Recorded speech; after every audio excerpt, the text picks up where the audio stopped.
हर साल भारत में 42 लाख से ज़्यादा व्हीकल्स बिकते हैं, जिनमें bikes, car, truck, buses, auto rickshaw से लेके एरोप्लेन तक शामिल है, जिनमें हजारों प्रकार की इंजन, इलेक्ट्रॉनिक्स और दूसरे कंपोनेंट्स का इस्तेमाल होता है, जिनका एक दूसरे से कोई लेना देना नहीं होता है। फिर भी ये सारे व्हीकल्स कितने भी डिफरेंट होते हैं, लेकिन इनमें एक चीज कॉमन होती है, और पता है वो क्या है? टायर्स। और इसी इंडस्ट्री को भारत में 70 सालों से डोमिनेट करता आ रहा है एक ही नाम, MRF, जिन्होंने पिछले साल दुनिया के 65 कंट्रीज को अपने टायर्स को एक्सपोर्ट करके 22,500 करोड़ से भी ज्यादा का रेवेन्यू जनरेट किया। तो कैसे MRF इतनी बड़ी कंपनी बनी, जबकि इंडिया मोटर व्हीकल का नंबर बाकी दुनिया से काफी कम रहा है? इससे जानने के लिए हमें जाना पड़ेगा भारत के आज़ादी से 3 साल पहले, चेन्नई के मद्रास क्रिश्चियन कॉलेज में, जहाँ के KM मम्मन पिल्लई अपनी पढ़ाई पूरी कर रहे थे। उनका जन्म एक बहुत ही अच्छी फैमिली में हुआ था, लेकिन उनके पिता आज़ादी की लड़ाई से जुड़े होने के कारण उनसे उनकी सारी दौलत छीन ली जाती है, जिसके कारण KM ने 1946 से ही अपनी फैमिली को सपोर्ट करने के लिए घर घर जाके बैलून्स बेचना शुरू कर दिया था। और 1949 आते आते वो रबड़ के दूसरे आइटम्स जैसे टॉयज और ग्लव्स भी बेचने लगे। उसी दौरान भारत जैसे डेवलपिंग देश में ट्रेडेड आइटम्स की डिमांड बढ़ने लगी थी।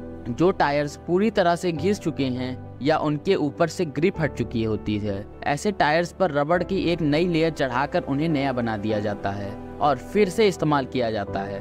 और इसी को देखते हुए KM जी ने अपने भाई की मदद से 1952 में इस इंडस्ट्री में कदम रखा और अपने बेहतरीन क्वालिटी के चलते बड़े बड़े मल्टीनेशनल कंपनीज को हराकर 1956 तक 50% मार्केट कैप्चर कर लिया। और इसी बीच आता है MRF की स्टोरी का पहला business lesson, horizontal integration of business. MRF जान चुके थे कि ट्रेड टायर्स का मार्केट छोटा है और वो इसमें ज़्यादा प्रॉफिट नहीं बना पाएंगे, तो उन्होंने नए टायर बनाने के बिजनेस में कदम रखा। MRF ने इस बिजनेस में कदम तो रख दिया था, लेकिन टायर के मैन्युफैक्चरिंग की कोई भी टेक्नोलॉजी MRF के पास नहीं थी। इसी कारण से उन्होंने 1960 में US की कंपनी मैन्सफील्ड के साथ पार्टनरशिप की, जिससे उन्होंने मैन्युफैक्चरिंग के सारे टेक्निकल एस्पेक्ट को सीखा। और इसी एग्रीमेंट के अंडर MRF यूरोप और मिडिल ईस्ट समेत दुनिया के कई देशों में मैन्सफील्ड के नाम पर अपने टायर्स बेचने लगे। और 1962 में पहला प्लांट और 1964 में बेरोद में अपना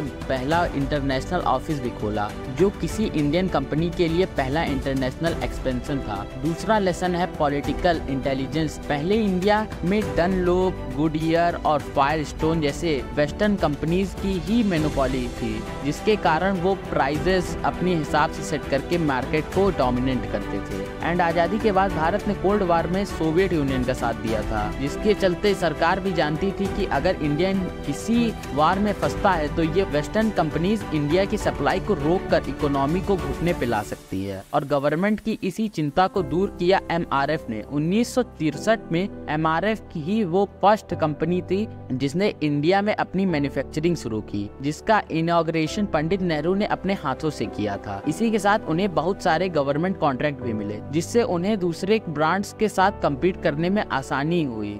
थर्ड लेसन है partnership and technical collaboration. MRF domestic market में तो अच्छा कर ही रहा था, पर इंडियन मार्केट साइज में अभी काफी छोटा था, जिसके कारण MRF का मेजॉरिटी रेवेन्यू अभी एक्सपोर्ट से ही आता था। लेकिन इन MRF के एक्सपोर्ट में एक दिक्कत थी, बदलते समय के साथ टायर्स में बहुत सारे टेक्नोलॉजी इनोवेशन हो रहे थे, जिसके कारण MRF कम्पीट नहीं कर पा रहे थे। और MRF ने इस प्रॉब्लम का सोल्यूशन निकाला कोलैबोरेशन करके, जिसने MRF को वर्ल्ड क्लास टेक्नोलॉजी एक्सेस ही नहीं दिया, बल्कि कई दूसरे प्रोडक्ट जैसे कि एयरक्राफ्ट टायर्स, कन्वेयर बेल्ट और पॉलीयूथरीन पैंट्स जैसे प्रोडक्ट्स भी ऐड किए। और इसी दौरान MRF ने फंस स्कूल जैसे ग्लोबल ब्रांड्स भी क्रिएट किए, जो कि आज भी उनके रेवेन्यू का एक मेजर कंपोनेंट है। और इन सभी के बाद शुरुआत होती है फोर्थ लेसन की, जो है adopting to changing market condition. Tyre की डिमांड इंडिया में हमेशा ही कमर्शियल व्हीकल जैसे कि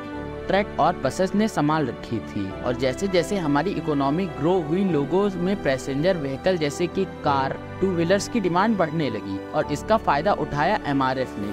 जब बाकी कंपनी इस उभरते मार्केट को इग्नोर कर रही थी, उसी दौरान MRF ने इस सेगमेंट के लिए क्वालिटी प्रोडक्ट्स बनाकर कस्टमर्स का दिल जीत लिया। और इसी दौरान MRF ने ऑटोमोबाइल मैन्युफैक्चर जैसे कि मारुति, टाटा, महिंद्रा के साथ स्पेशल कॉन्ट्रैक्ट किए, जिसके कारण इनकी गाड़ियों में MRF के टायर इनबिल्ट आने लगे। जिसका एग्जाम्पल है 1988 में लॉन्च हुई मारुति 800, जिसमें MRF के टायर्स यूज हुए थे। अब अगर कस्टमर्स का एक्सपीरियंस पहले प्रोडक्ट से अच्छा रहा तो फिर से वो उसे ही चुनेगा, और जिसका फायदा MRF को हुआ, जहां उन्हें बने बनाए कस्टमर्स मिल गए। और इसी सक्सेस स्टोरी का आखिरी सबसे इम्पोर्टेंट लेसन है यूनिक ब्रांड वैल्यू। समझने से पहले एक सिंपल सा सवाल पूछता हूँ, इंडिया में सबसे पॉपुलर क्या है? क्रिकेट, और क्रिकेट का मास्टर सचिन तेंदुलकर। और इसी चीज को MRF ने पहचाना और सचिन तेंदुलकर को MRF का ब्रांड एम्बेसडर बना लिया, जिसके कारण देश का बच्चा बच्चा MRF को जानने लगा।